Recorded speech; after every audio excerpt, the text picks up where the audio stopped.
Hello, Earthlings! This is Kyo Kusagani, beaming up a 1 credit clear of Gradius 2, also known as Vulcan Venture when it first released outside of Japan.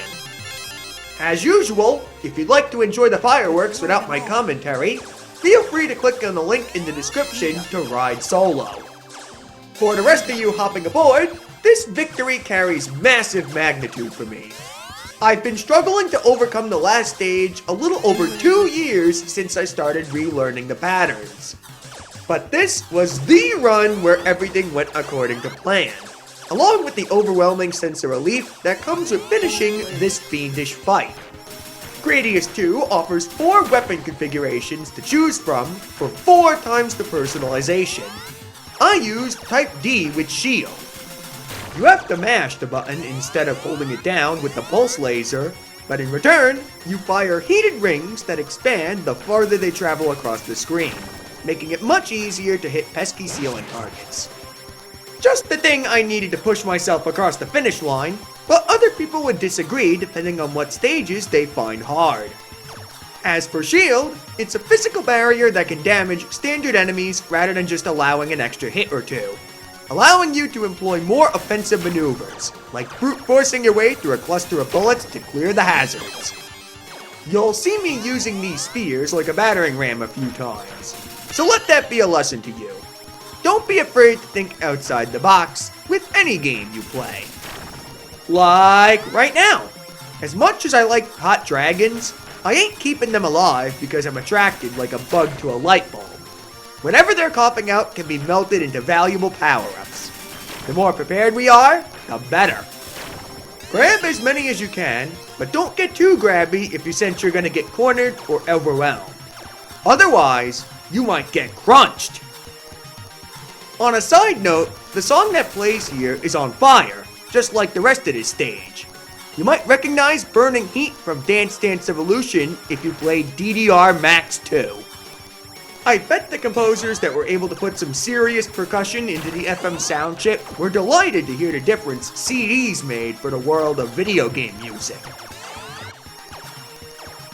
For the first boss, the game gives you the bird, a big, beautiful specimen that does a great job of teaching new players the importance of planning. I can get away with attacking its head constantly because I have good reflexes, but if your skills are fresh out of the nest, it's a good idea to move away from the bird before it fires its blue spread shots so you can buy more time to dodge them. Gradius 1's volcanoes serve the same purpose, but this pattern's less punishing without any power-ups, so I think this is a better tutorial boss. That and phoenixes are also hot, literally. Everything in the sequel is more ambitious than classic Gradius, so it's fitting the size of the soundtrack is too. Hearing a new interlude theme gives you time to relax after your victories. Don't get too cocky though, otherwise you might be caught off guard. Onwards to stage 2, a scene that looks like it could have come directly out of H.R. Geiger's dreams or assembled from Contra's cutting room floor. The insides of our own bodies are unlike anything else visible in the natural world, like meat before butcher shops. With how strong our bones are, they'd make durable walls, and that one thought led to another. Like, what if our bones were even bigger and misshaped like animals? That's the sort of curious, surreal thinking that gave us the Alien franchise. And this level, since the staff at Konami were huge fans of the big banana heads. Some creative liberties were taken to expand upon the movie's ideas, though. Look at all these cable-like walls. These tubes extend and protrude like vines. I always imagine that they form a shield around this base for natural defenses. That's what you end up with when you use your imagination rather than rooting everything in what already exists. It's cool to see the stranger levels of any video game earlier on, because it keeps you guessing what crazy thing you're gonna see next. By the way, I hang around the ceiling a lot. I have a funny coincidence to share. I mentioned Dance Dance Revolution earlier. That's a game where arrows come from the bottom of the screen and fly up to the top. I got used to peeking at the bottom of the screen to register the steps before doing them. Likewise, I apply that skill here and hang around the top because I'm used to looking at the bottom to find bullets and hazards. I utilize my habits to make dodging easier. That's something that fighting game pros do in games like Street Fighter. It's a lot easier to hold down and press punch than it is to go right, down, diagonal.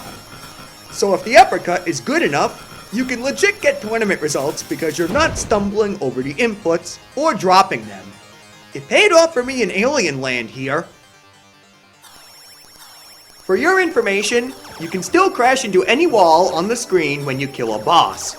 Notice the missiles getting gobbled by them before they fly off the screen. That'll prevent some irritation. If you played flawlessly up until this point, you'll have the satisfaction of being at full power. Always the best feeling after all that buildup. It's appropriate we'd have an ice level in a video I published during the winter, but this ice isn't very nice.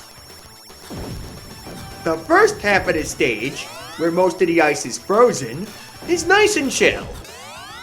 The collapsing ice chunks are the first major hurdle most people struggle to overcome.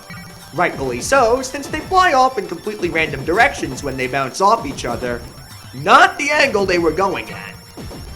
The first minute of this level wisely throws only a few of these at you so you can get accustomed to the level's gimmick before slowly ramping it up. This is where things start getting dicey as the enemies are placed on the ice chunks themselves, creating incredibly tight dodges, before you're flat out hit with a hailstorm. I'd emphasize getting as many options as possible if you do not have 3 or 4 by the time you get bombarded with an ice storm. Dying here is extremely painful, because you'll have to clear all the ice with one dinky little gun, which, quite frankly, isn't enough. I love Gradius 2, but as I pointed out in my review, which you can find on my channel, it suffers from having a couple of needlessly unfair checkpoints. I haven't recovered from a death once in this section. I would have put an option here so you'd at least have enough firepower to clear the smaller chunks out.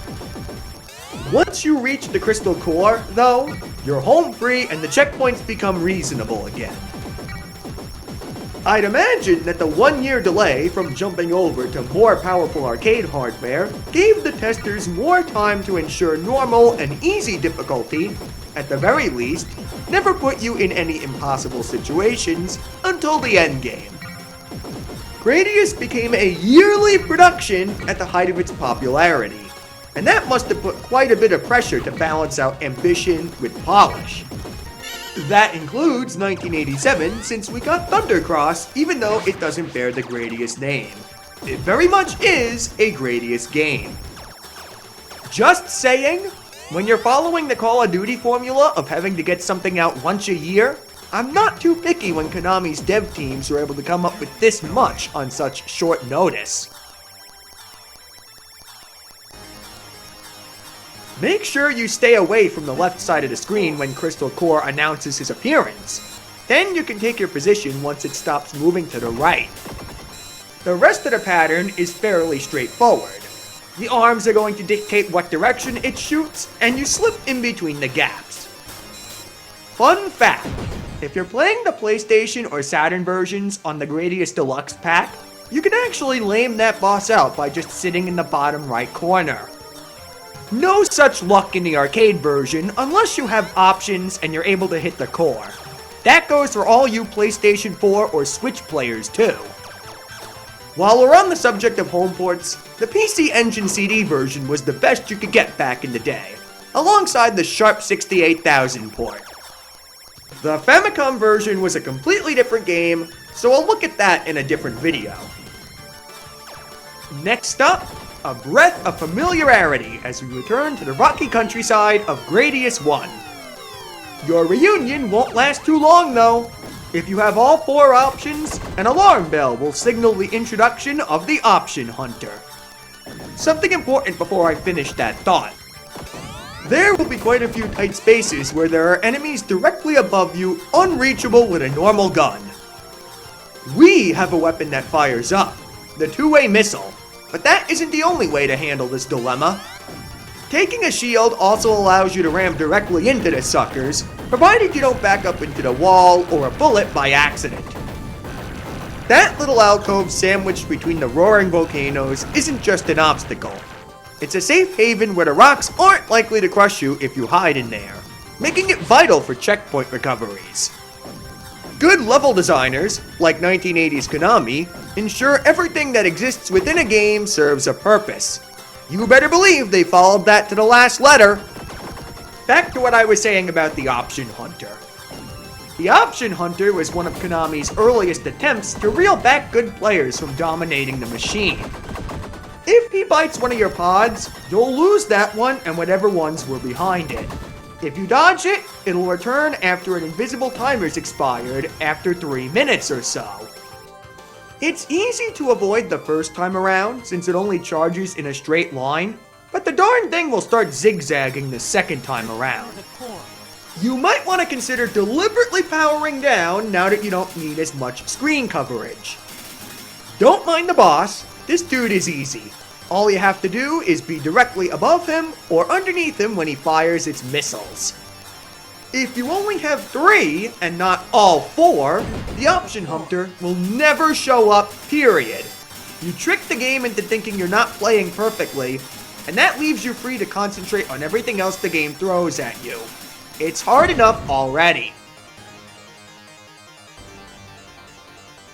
Our prize for destroying Death Mark II is an all-expense-paid trip to Easter Island. Our visit's scheduled for an extended 3-minute tour, so we have a little time to kill. If you have enough power-ups for it, now would be a good time to take Shield as well. Now is a good time as any to talk about all those 8-bit Famicom ports.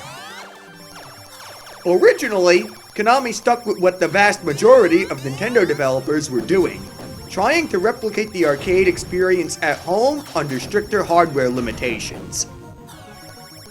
Ports of Mario Bros., Popeye, and Donkey Kong put the family computer on the map in 1984.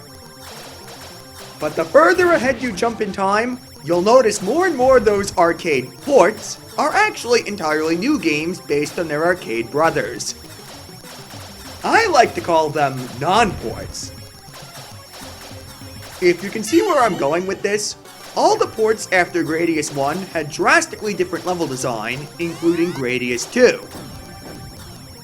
I always wondered why that was, but then one of my friends that watches my streams mentioned that it could be better to build stages that take full advantage of what the NES was good at, rather than getting an inferior version of something that already exists. Ninja Turtles on Nintendo added in new levels to compensate for not coming anywhere close to how hectic the arcade version got, creating a reason to go to the arcade and own the home console version. A 2-in-1 business deal you can't refuse. For that friend that pointed that out to me, I'm sorry I forgot your name, but I appreciate it. Of course, nowadays, all our machines can perfectly replicate the arcade games at home. But there was a time when interest in preservation wasn't so high, which is why I'm grateful that MAME exists. The second half of this level is the reason why I justify Shield. Tons of narrow corridors with the Moais spewing out destructible bullets, and indestructible ones coming from the ground. That's hectic. The end of this level highlights the ingenuity of shoot-'em-up players, as they're the reason the game got patched. Okay, you have 4 jumping Moais constantly shooting streams of bullets, and a boss that shoots at destructible minions worth 200 points a pop. You get an extra life every 80,000 points. If you're savvy enough with your movements, you can barely squeeze 70,000 out of this section alone. Deliberately ram into the wall to repeat it, and stay on the machine for a long time, getting a high score without much effort. Not ideal considering arcade operators have to pay the electricity bills and justify why they bought a brand new game. A new version of Gradius 2 was made about a month later, possibly the second batch of units. where you need a whopping 150,000 to get an extra life instead. This is where MAME's documentation makes this archaeology interesting. The new version was made after the game already released in Europe. The European version I played never got patched. I took advantage of the more generous extra life ratios by sitting around until the timer expired, but I did not leech points infinitely here. I'll fast forward the replay a little bit since I spent a minute gathering extra lives for later. It would have been totally invaluable in the second loop if I start practicing it. If you want more examples of old video games getting patches, then check out my Gauntlet video. It didn't happen as often, but it definitely happened. Onward to stage 6. Don't blink or you'll miss it, since you're gonna go fast. Welcome to the high-speed stage, a frustratingly exhilarating ride that'll become a staple of the Gradius series. Featuring my second favorite song in the game after Burning Heat. There's 2 ways you can handle this area depending on how good your reflexes are. If you're like me and you're still pretty young, you can gaze at the rightmost side of the screen to see oncoming walls and try to veer away from them in time. The more speed-ups you have, the easier this is to do. Although as tempting as it is to take a third speed-up, I try to stay at 2 so I have more precision for the rest of the game. If that doesn't work out for one reason or another, you'll fall back to good old-fashioned memorization, which is needed anyway because of the troll placed at the exit. The tunnels are filled with all sorts of twisty little passageways. With dead ends not being too sparse, I made a wrong turn and I died. Now you'll witness the Gradius recovery process. Notice how the speed resets to normal for 10 seconds so you can get your bearings and not immediately crash into a wall. Also notice there are plenty of power-ups scattered around the area so you can actually make the turns and have some firepower. This is one of the fairest checkpoints in the entire game, and it's a core argument for why I defended them in Gradius 1. It takes me a few lives to figure out the right way to go, but I made off with 3 lives remaining. And when I survived that phase of being weak and powerless, it felt just as satisfying as getting through the area without making a mistake at all. Checkpoints with power downs can feel great to overcome if they're tested thoroughly like this. Most checkpoints in Gradius 2 are fine, but the ones that give you nothing really stick out like a sore thumb. I'm looking at you, Gradius 3 Arcade. Eventually, shoot-em-up developers realized some less patient players were prone to giving up in frustration if they couldn't pass a section with repeated attempts. So instant respawns without much of a penalty for dying became the standard. I think that's for the best, but if a new game decides to implement checkpoints, I'll be cool with it as long as they're not designed to kick you out of the game for making one mistake. Once I reach the boss, I decide to show off a little bit by flying in between the blue lasers. Some of the bullets in this game have slightly deceptive hitboxes, as these only injure you if you're partially inside them, which is a good thing to remember for the next stage. Alright, this is your final chance to get loads of power-ups before the gates of hell. I strongly advise you to get at least one option, pulse laser, and a speed up or 2 if you do not have them. Trust me, you're going to need them to survive what's after the boss rush. If your firepower ends up inadequate, you should suicide and try to nab more power-ups until your power level's decently adequate. When you're powerful enough, not if, you'll reach Gopher's mothership, but he's not going to invite you in for tea, nor is a giant living brain stupid enough to leave his base unguarded unlike the first game. You'll have to survive a boss rush to get in, starting appropriately with the big core from Gradius 1. But don't think you can autopilot it by fighting them the exact same way you used to. You'll get a nasty surprise. They're all slightly different. After that, a brain golem, taken out of Salamander. The easiest one of the bunch, made to lull you into a false sense of security. Shoot it in the eye. You don't even have to worry about crashing into a guts ceiling this time around. You have more space to wiggle. I'd argue this might actually be easier than the salamander fight. Unlike the next guy, I'll return when Tetran arrives.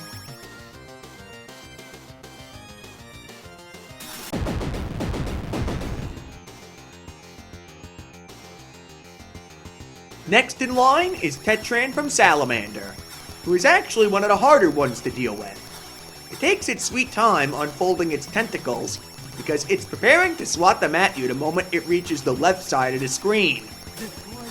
That is 100% a gotcha moment to catch you off guard. At least dying here sends you back to power-up heaven, so it's not too bad if you fall for it. The real fight begins after they stay unfolded and spin slower, following the pattern from Salamander.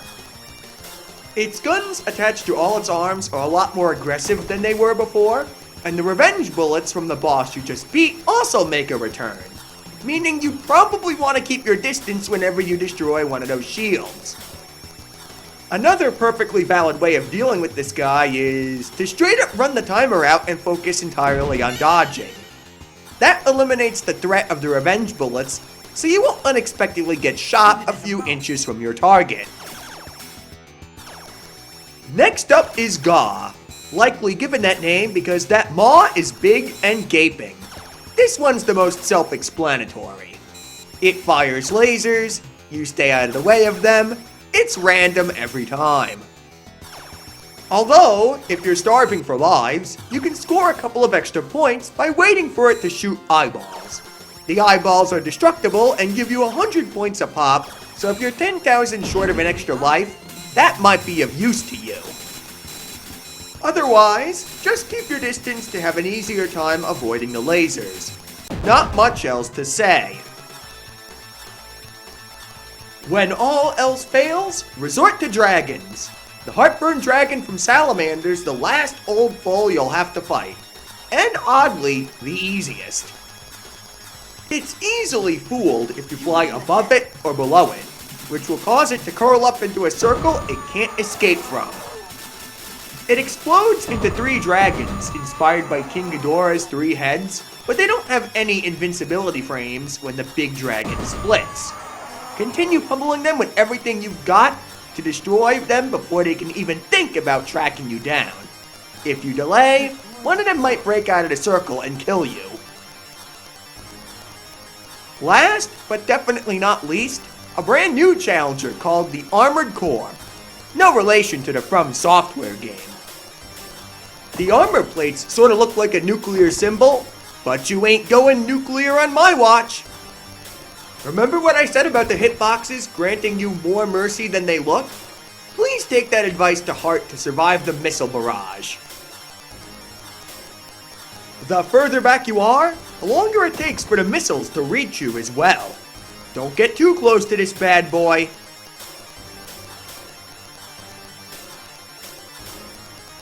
See, right there, that missile passed through the tip of my ship before the cockpit. Not all bullets are going to be that generous, though.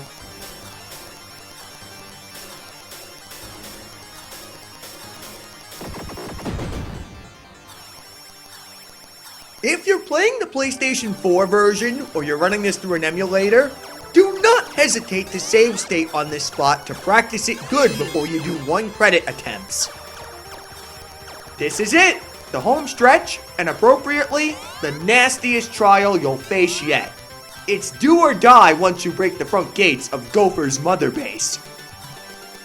If you're using Type D and Shield like I am, follow what I do closely to minimize your chance of dying and blowing the entire run.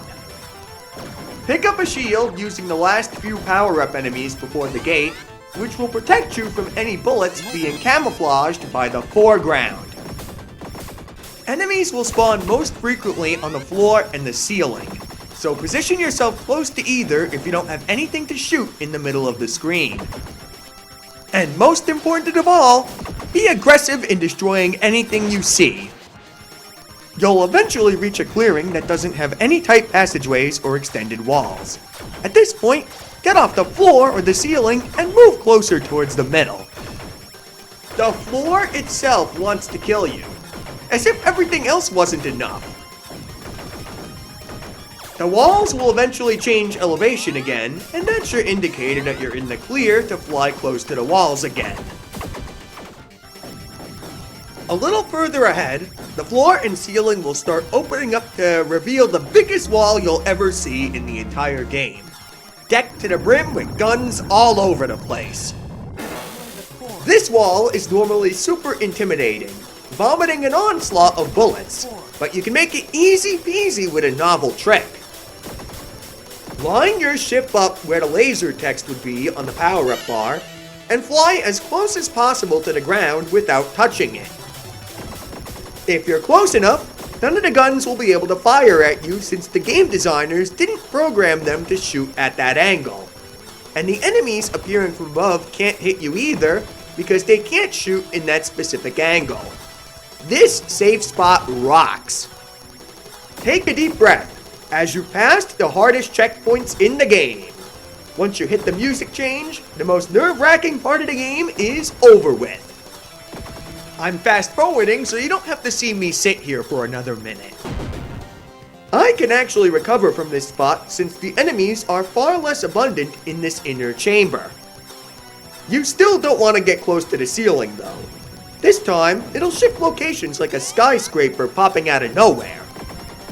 Fly to the top or the bottom to kill enemies if you must, but I highly advise you to dip down there and pull back up to let your options do the work for you. Beware of camouflaged enemies trying to spawn on you. Thankfully, the camouflagers are in the same place every time rather than being completely random. It would be unfair otherwise. The enemy generators are also why you should have gotten Ripple Laser before the boss rush. The rings have an easy time traveling through these walls and hitting the generators before they could turn this game into a bullet hell. The final obstacle between you and the mysterious gopher this game's been leading up to appears when the screen movement slows down a little. If you are using Type B or Type D, this will be the one time you switch over to Tailgun. The Spider Walker is an indestructible defense sentry that pushes your nerves and dexterity to their limits. You have precious little room to slip between the legs in the top or the bottom of the screen. And if you ever wondered why I prefer limiting my speed for this part of the game, this claustrophobic corridor is why.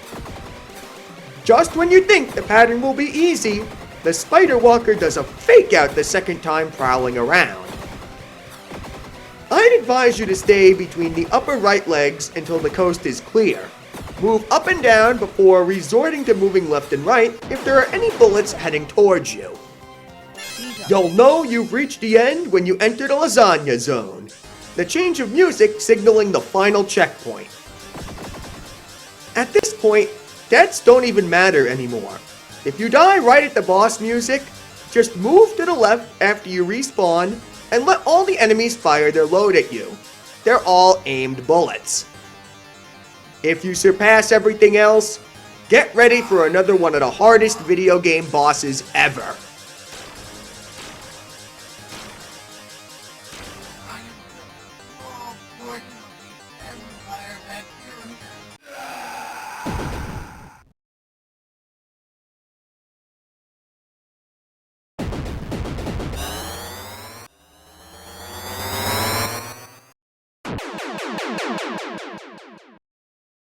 With that, we've completed a masterpiece.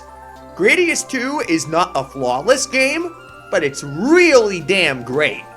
I hope my video helped you realize how to deal with the more perilous situations of this game. Of course, if you like this commentary, make sure you hit the like button, the subscribe button, and ring the bell right next to it for more commentaries and reviews in the future. Live long and prosperous, everyone.